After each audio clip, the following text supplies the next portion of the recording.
Thank you, Tim.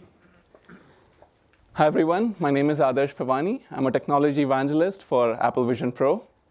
You just learned how you can deliver an incredible cinematic experience using immersive media. But what if I tell you that you can go beyond the screen and add a deeper level of immersion, where your audience can even interact with the characters in your story? Well, you don't have to take my word for it. Here's Encounter Dinosaurs. That's a visionOS app, and it starts out with a magical interaction where a butterfly flies to you and lands on your finger as you extend your hand out. Then, a portal to a prehistoric world opens up, and the butterfly flies right into that world.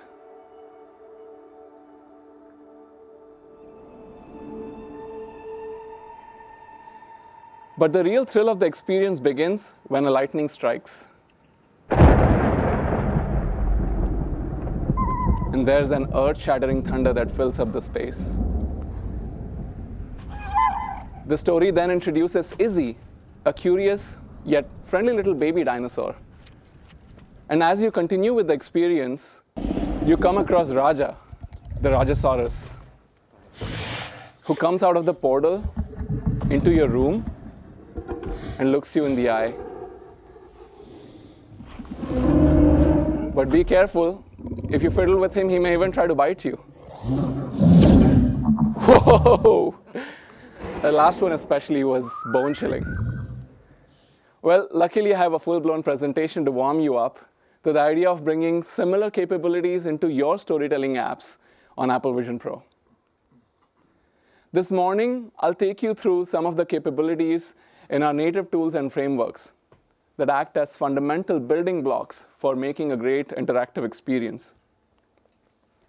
In particular, I'll cover some of the latest features in SwiftUI, RealityKit, and ARKit.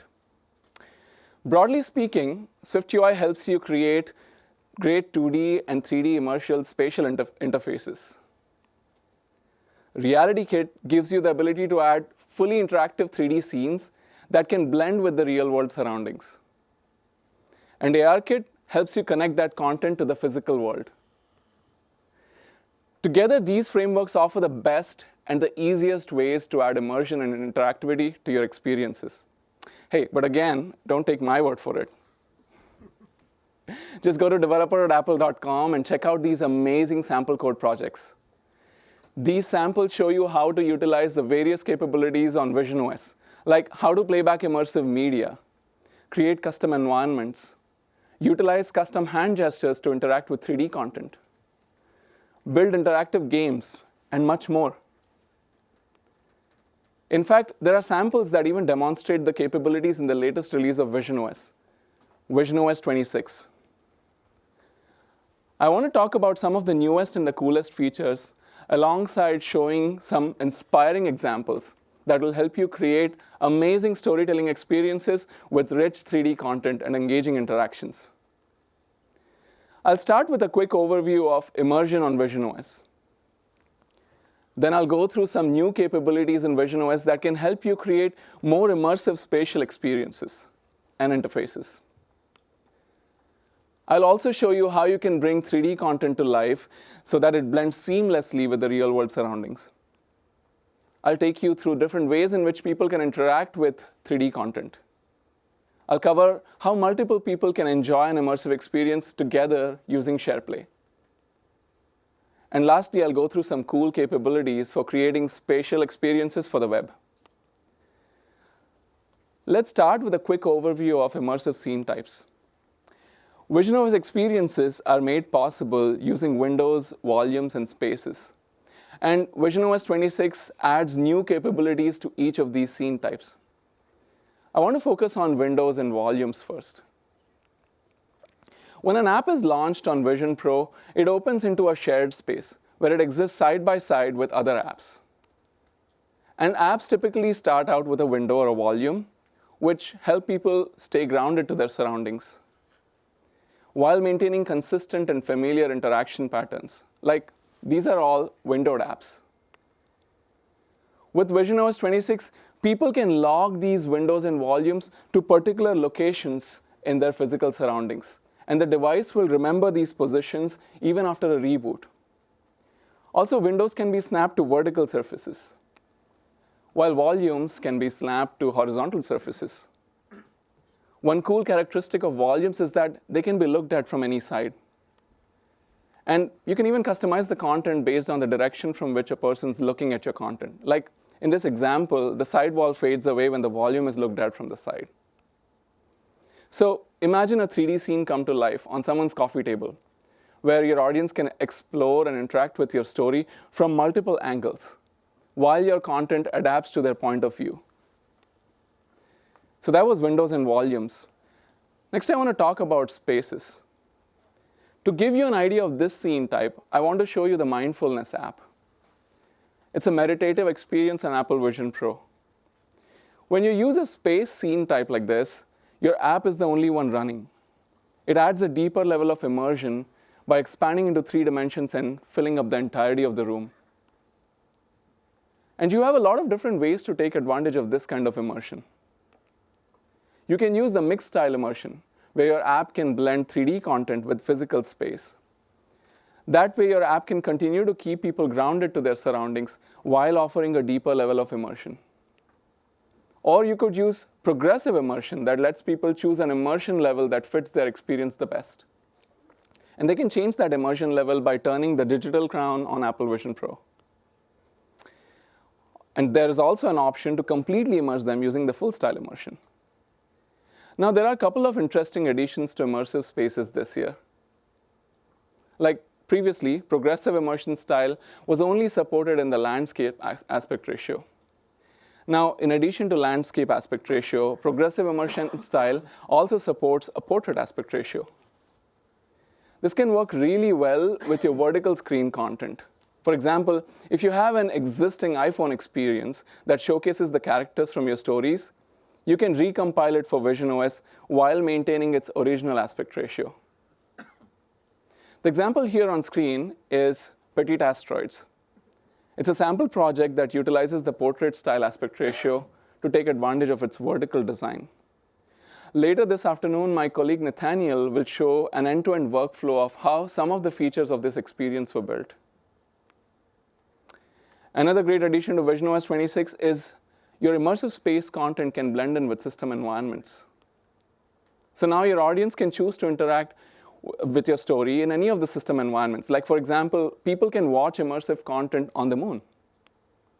And yes, even on Jupiter's moon, Amalthea, which is a new system environment in visionOS 26. By the way, isn't that cool? Together, these scene types, windows, volumes, and spaces, offer a spectrum of immersion that you can utilize for telling great stories on visionOS. Here's one more example. This is the Museus app that takes advantage of all 3 scene types to show off historic art and sculpture, while it tells the story behind each of those artifacts through an audio tour. Next, I want to talk about how you can create spatial interfaces that work with these immersive scene types. A great starting point for creating immersive interfaces on visionOS is using SwiftUI. And if you're familiar with building 2D apps on SwiftUI, you can use the same APIs and create rich 3D layouts the same way you're used to. visionOS 26 gives you some new ways to build 3D experiences and make them even more immersive. Like the SwiftUI layout tools and view modifiers that you may already be familiar with have added first-class 3D analogs to give your views depth and a Z position, along with some functionality to act on those. A couple that I like to highlight today are the depth alignment and rotation 3D layout. Starting with depth alignment. It's an easy way to handle composition for common 3D layouts. For example, a front depth alignment is applied to the name card here to automatically place it in front of the volume containing the 3D model. So any text callouts in your experience can really remain visible. Very simple. Another addition is the rotation 3D layout modifier. Notice how the top airplane model makes way for the middle one to rotate comfortably. Another really smart feature in SwiftUI.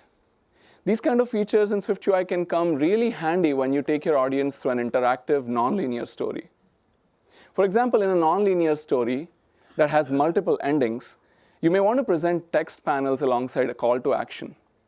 And based on the viewer's choice, you can decide which of the predetermined climaxes you want to show them. To build a feature like this, you need to use presentations in SwiftUI, or presentation component if you are using RealityKit. With presentations, you can enable transient content, like this content card about the trail that shows a call to action at the bottom. You can also display menus, tooltips, popovers, alerts, and even confirmation dialogues alongside your 3D content. Normally, windows and volumes act as containers for your app's UI and its content in shared space. And now a new feature in visionOS 26 called dynamic bounds restrictions can allow your app's content, like the clouds here, to peek outside the bounds of the window or the volume, which can help your content appear more immersive. One great aspect of visionOS 26 is that many of these new features were designed to create tight alignment between SwiftUI, RealityKit, and ARKit, which can make your 3D content and UI elements work in lockstep with each other. For instance, you can have observable entities in RealityKit. And what that means is that your 3D entities in RealityKit can send updates to SwiftUI elements. For example, the temperature indicator here can be updated as the 3D hiker's position changes over time. Another example of tight integration between SwiftUI and RealityKit is the new coordinate system that allows you to seamlessly move objects between different scene types. For example, notice how the robot on the right that's within the SwiftUI window in a 2D coordinate space can be brought over to the one on the left that belongs to an immersive space within a 3D coordinate system, all very seamlessly. Switching gears, visionOS 26 also makes interacting with your 3D objects very easy. So if your storytelling experience requires people to pick up and move 3D objects, they can do so using interactions that feel natural and mimic the real world. Like picking them, changing their position and orientation, scaling them by pinching and dragging with both hands, or even pass an object from one hand to the other. There's no need to implement a complicated set of gestures. You can apply this behavior to objects in your experience in literally one step. You can use the manipulable view modifier if you are building with SwiftUI, or if you are using RealityKit, you can add the manipulation component to your 3D entity. It's really that simple. The goal of making these features so simple to adopt was really so that you can keep your focus on the core content of your immersive experience. That brings me to the next topic, 3D content. Let me start with an inspiring example. This is Paradise, a spatial car museum that takes you back in time. With some history of vintage cars rendered in beautiful detail, notice how it starts out with a window and some images, a description of the car alongside a 3D model. And you can drag that 3D model out of that window and into your space to render it in life size and check out its interiors in great detail. This experience was built with RealityKit, which is a very powerful 3D engine. It gives you complete control of your content, and it seamlessly blends your digital content with the real-world surroundings. RealityKit provides a ton of functionality to make your 3D content engaging, like defining the look of your objects, lighting, particles, and even adding physics to the objects in your scene. I want to highlight 3 new features in visionOS in RealityKit that will be very useful for creating immersive experiences. In particular, anchoring, environment blending, and mesh instancing. Let's start with anchoring. The Paradise example that I just showed you uses anchoring in RealityKit to attach the 3D model of a car to a table or a floor plane. To attach your 3D models to real-world surfaces, you would need to use a feature called Anchor Entity in RealityKit. You can think of anchor entities as anchors positioned in 3D space that can tether your 3D models to real-world surfaces like a table. You can even use Anchor Entity to filter for specific properties of your anchor. For example, if your app experience is looking for a table with specific dimensions, you can use anchor entity to do that. And once the system finds an anchor matching your criteria, it will dock the content right onto it. Next, I want to talk about how you can occlude your virtual content with real-world surroundings using environment blending component.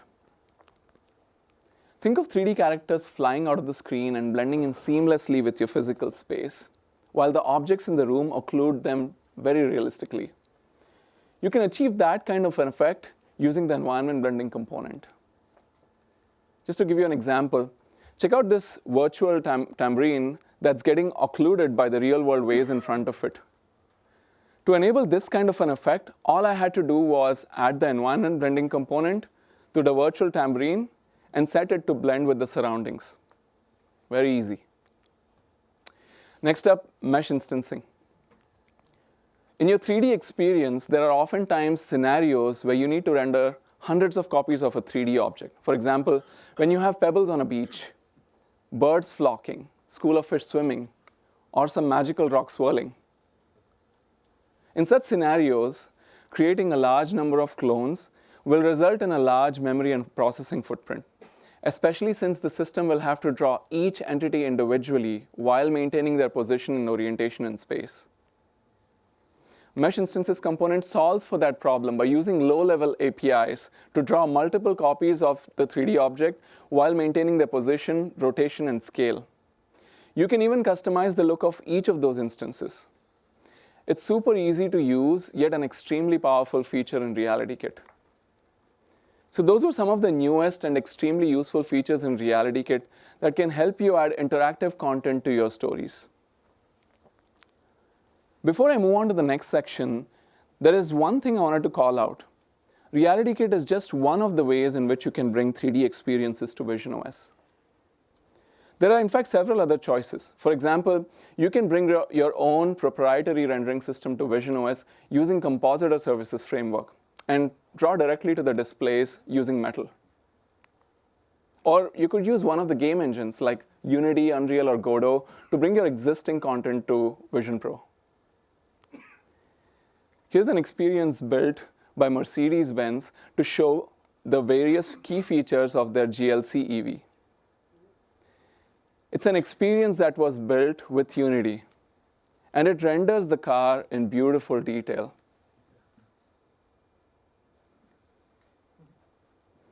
Next, I'll move on to various ways in which you can interact with content on visionOS.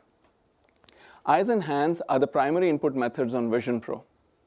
You can navigate entire interfaces based on where you're looking and using intuitive hand motions. And now on visionOS 26, hand tracking is as much as 3 times faster than before. This can make your apps and games feel very responsive, and there's no additional code needed. It's all just built in. There's also a new way to navigate content using just your eyes called Look to Scroll. It's a nice improvement, a very lightweight interaction that works right alongside scrolling with your hands. And you can adopt this into your apps with APIs both in SwiftUI and UIKit. Along with hands and eyes, there's a new way to interact with 3D content in visionOS 26 using spatial accessories. Spatial accessories give people finer control on the input. And visionOS 26 supports 2 such spatial accessories via the game controller framework. First is the PlayStation VR2 Sense controller from Sony, which is great for high-performance gaming and other fully immersive experiences. It has buttons, joysticks, and a trigger. But most importantly, you can track its position and orientation in 6 degrees of freedom. The other new accessory is Logitech Muse, and it's great for precision tasks like drawing or sculpting. It has a pressure-sensitive tip and 2 side buttons.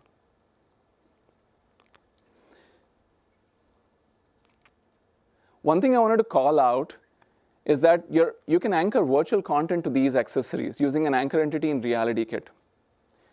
I spoke about anchor entity a second ago.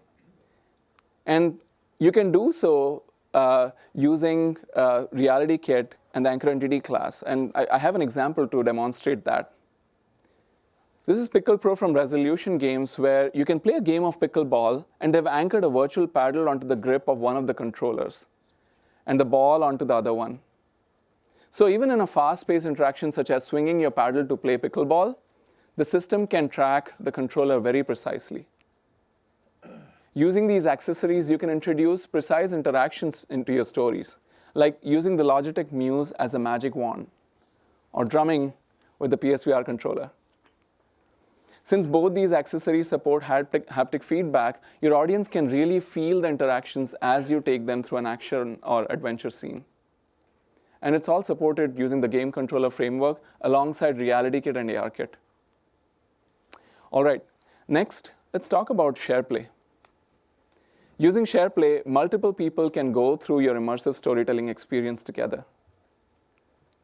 And the way people see each other in a shared experience in visionOS is using spatial personas. Spatial personas are your authentic spatial representation when you're wearing the Vision Pro. So other people can see your facial expressions and hand movements in real time. In visionOS 26, spatial personas are out of beta and have a number of improvements to hair, complexion, expressions, representation, and more. Also in visionOS 26, SharePlay and FaceTime have a new capability called nearby window sharing.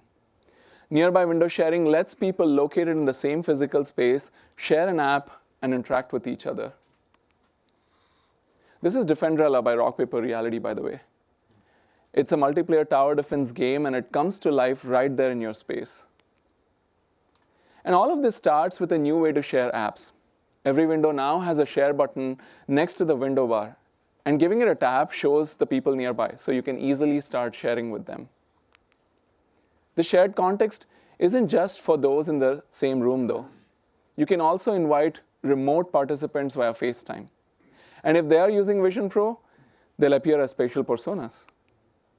But they could also join using an iPhone, an iPad, or a Mac. SharePlay is designed to really make it easy for you to build collaborative experience across devices. Let me show you an example. This is Demio, a cooperative dungeon crawler from Resolution Games that's really fun to play with a group. One of the players here is having an immersive experience using Vision Pro. And our friends have joined in on the fun on an iPad and from a Mac. So that's SharePlay. Next, I'll show you some cool features with Spatial Web that can enable you to take your storytelling experiences online. Safari on visionOS 26 brings in support for a variety of spatial media formats. So in addition to displaying images and 2D videos in Safari, you can also add support for spatial videos in all of the supported formats, including Apple Immersive Video. And you can do that by simply using the HTML video element. Alongside spatial media, you can also immerse your audience inside a custom environment using another feature in Safari called Web Backdrop. The example shown here is an immersive environment from the Apple TV show Severance. Another cool feature is that you can embed 3D models within a web page using the HTML model element. And you can even drag that model out and bring it into your space. These features are really useful when you deploy your immersive stories to the web. I covered a lot today. I showed you how you could make your experiences more immersive with 3D content. I showed you how to make them more engaging using spatial interfaces and enhanced interaction.